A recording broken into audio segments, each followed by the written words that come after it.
Well, you do talk about the guy who's the tampon king, the sanitary towel king of India, right? I wouldn't call that nice. Okay, I what would would call you... that brave. Okay. Did you read about his life when he was trying to develop that? Yeah. God, it was absolutely miserable, and he did it anyways. Freed all sorts of women as a consequence. And I think that was nice. That's courageous. That's noble. That's visionary. It's not nice.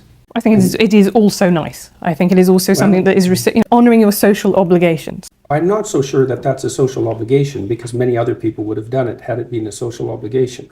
He said what he was concerned about.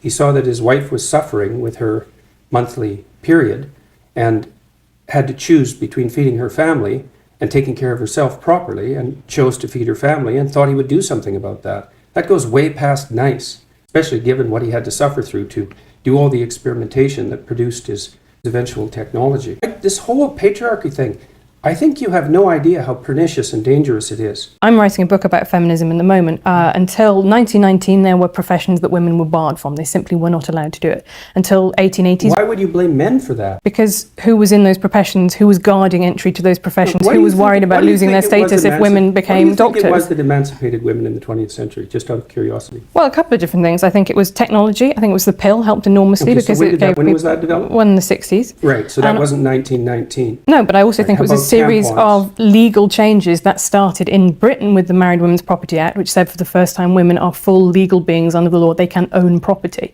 And that to me is a structure that has continued throughout, from a time when women didn't have the same legal rights as men to now when they mostly do, but culture still lags behind it. I don't think you and I are necessarily talking at such cross purposes. It's just that your conception of patriarchy, as I see it in the book, is that quite a lot of men are quite nice and they do nice things for women.